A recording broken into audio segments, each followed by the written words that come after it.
अस्सलाम वालेकुम। मेरा नाम डॉक्टर अदनान है और मेरा ताल्लुक निस्तर हॉस्पिटल मुल्तान से है। एचपीवी वैक्सीन जो आजकल छोटी बच्चियों को स्कूलों में लगाई जा रही है, इसमें ज़हर है या नहीं है?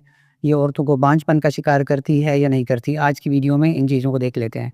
जिस बीमारी के खिलाफ इस वैक्सीन को लगाया जा रहा है, वो बीमारी कैसे फैलती है और वो वायरस जब बॉडी में आता है तो कौन-कौन सी बीमारियाँ, कौन-कौन सा कैंसर, क्या चीज़ें होती हैं, इन चीज़ों को तफ़सील से देख लेते हैं। इकसाम की बात करें तो जिस वायरस के लिए ये वैक्सीन लगाई जा रही है, उसकी 200 से ज़्यादा इकसाम हैं। और जो ज़्यादा इम्पोर्टेंट हैं, ज़्यादा डेंजरस हैं, वो 4 हैं। एचपीवी 6, 11, एचपीवी 16 और एचपीवी 18, ये 4 इकसाम हैं। अब ये क्या करती हैं जो एचपीवी 6 और 11 हैं। अच्छा, एक बात याद रखें, ये सिर्फ़ औरतों में नहीं है, ये जो वायरस है मर्दों में फैलता है, लेकिन उसमें जो शरह है फैलने की वो कम है। जो एचपीवी 6 और 11 है, ये कम नुकसानदेह है, कम ख़तरनाक है। इससे क्या होता है, वार्ड्स होते हैं जिस्म के अंदर, ये उभार आपको नज़र आ रहे हैं, ये जल्द के ऊपर भी हो सकते हैं।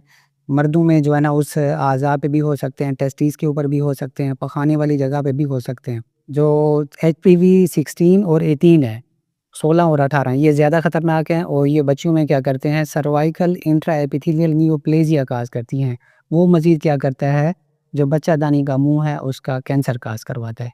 अब इस वैक्सीनेशन को लगाने पे बहुत ज़्यादा ज़ोर दिया जा रहा है। हमने ये देखना है कि जिस वायरस के लिए, जिस बीमारी के लिए लगाया जा रहा है, वो फैलता कैसे है। 3 चीज़ें हैं जिस वजह से ये फैलता है। पहली चीज़ है, औरत से मर्द या मर्द से औरत में फैलता है। और जब वो फिज़िकल रिलेशन कायम करते हैं, आगे से, पीछे से या मुँह में, ये 3 चीज़ें हैं जिससे ये वायरस होता है। दूसरी वजह है, जिन लोगों के मल्टीपल सेक्सुअल पार्टनर्स होते हैं, वो मर्द या वो औरतें हैं जिनके रिलेशन काफ़ी लोगों के साथ होते हैं, तो वो जब किसी अनइन्फेक्टेड, किसी आम बंदे से, उस बंदे के साथ, उस औरत के साथ या मर्द के साथ जिसको बीमारी नहीं है, या फिज़िकल रिलेशन कायम करेंगे तो उनमें ये ट्रांसफ़र हो जाएगा। तीसरी वजह ट्रांसफ़र होने की है माँ से बच्चे के अंदर। जब माँ को ये वायरस होगा, वो प्रेग्नेंट होगी और बच्चे को जन्म देगी, तो तब वो वायरस बच्चे के अंदर ट्रांसफ़र हो जाएगा, क्योंकि जब पैदाइश होती है तो खून मिक्स होता है, स्किन टू स्किन कॉन्टैक्ट होता है, थोड़ी-सी रगड़ आती है तो वायरस ट्रांसफ़र हो जाता है। एचपीवी वैक्सीन अभी तो फ्री लगाई जा रही है, पाकिस्तान में बिल्कुल फ्री है, हुकूमत की तरफ से है, या साथ में जो बाकी ऑर्गनाइज़ेशन है, डब्ल्यूएचओ है और दूसरी हैं, वो इसको स्पॉन्सर कर रही हैं। लेकिन इसकी जो कीमत है वो 5 से 8,000 रुपए है। ब्रांड्स की बात करें तो पाकिस्तान में सर्वेरिक्स ब्रांड है और दूसरा गार्डेसिल ब्रांड है। जो सर्वेरिक्स है उसको जीएसके जो कंपनी है दवाइयों की, वो प्रमोट कर रही है। और ये क्या है, बाइवेलेंट वैक्सीन है, एचपीवी 16 और 18, जो बच्चियों में कैंसर करवाती है, सर्वाइकल कैंसर, उसके लिए है। दूसरी जो गार्डेसिल है, वो है क्वाड्रीवेलेंट, वो 4 किस्म के वायरस को प्रोटेक्ट करती है, एचपीवी 6, 11, 16 और 18 को। वैक्सीन क्या काम करती है? ये सर्वाइकल कैंसर में लगाई जाती है, जेनिटल वार्ड्स हैं उनमें लगाई जाती है, और तीसरा कुछ लोग जो प्रोफेशनल होते हैं उनमें भी इसका इस्तेमाल किया जाता है, ताकि वो दूसरों में जो है ना इस वायरस अगर उनको कहीं से लगता है तो ट्रांसफ़र ना करें।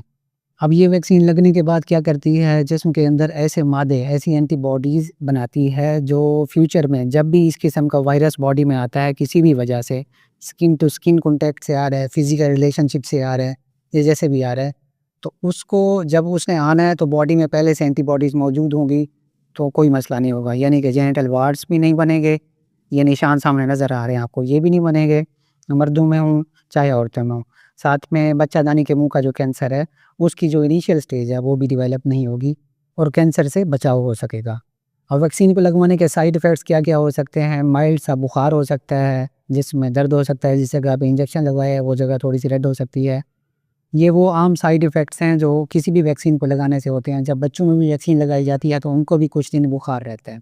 अब आखिर में आपके साथ डिस्कस करते हैं कि ये वैक्सीन ज़हर है या नहीं और बांझपन से इसका क्या ताल्लुक है। तो वैक्सीन बेसिकली, अब ऐसा नहीं है कि ये पाकिस्तान में वैक्सीन लगाई जा रही है, यहीं से पहले यूके, कनाडा, ऑस्ट्रेलिया, आपके पास यूएसए की तमाम जो रियासतें हैं उनमें ये वैक्सीनेशन शेड्यूल में शामिल है। और जो लोग इसको एसोसिएट कर रहे हैं बांझपन के साथ, बांझपन में इसका कोई रोल नहीं है। बेसिकली जो इसका मैकेनिज़्म ऑफ एक्शन है वो ये है कि बॉडी ने इसकी वायरस के खिलाफ, जो एचपीवी वायरस है, उसके खिलाफ एंटीबॉडीज़ बना देनी है, एक किस्म का क़ुव्वत मुदाफ़ियत बना देना है। तो इन केस फ्यूचर में कहीं से भी वो वायरस बॉडी में आता है तो हमारी बचत हो जाए। हो सकता है ये वायरस किसी मर्द में हो, औरत में हो, जब उनकी शादी हो किसी एक को वायरस हो तो दूसरे ने अगर वैक्सीन लगाई होगी तो उसको बचत हो जाएगी। क्योंकि लाज़मी नहीं है कि किसी बच्चे ने फिज़िकल रिलेशनशिप कायम करना है तब भी उसके साथ जो है ना ये मसला होगा। हो सकता है जिस बंदे के साथ आपने अपनी बेटी की शादी करनी है उसको ये वायरस पहले से हो, या हो सकता है जिस बंदे ने जिस औरत के साथ शादी करनी है उसके काफ़ी सारे रिलेशनशिप हों और उसको वायरस औरत से मर्द में आ जाए तो ये चीज़ें हो सकती हैं। इसलिए हमें इन चीज़ों को प्रमोट करना चाहिए, वैक्सीनेशन बिल्कुल लगवानी चाहिए और ऐसी चीज़ों को जो है ना सपोर्ट करना चाहिए। ये थी वीडियो एचपीवी वैक्सीन के हवाले से। अगली वीडियो में किसी और टॉपिक के साथ मुलाकात होगी। अल्लाह हाफ़िज़।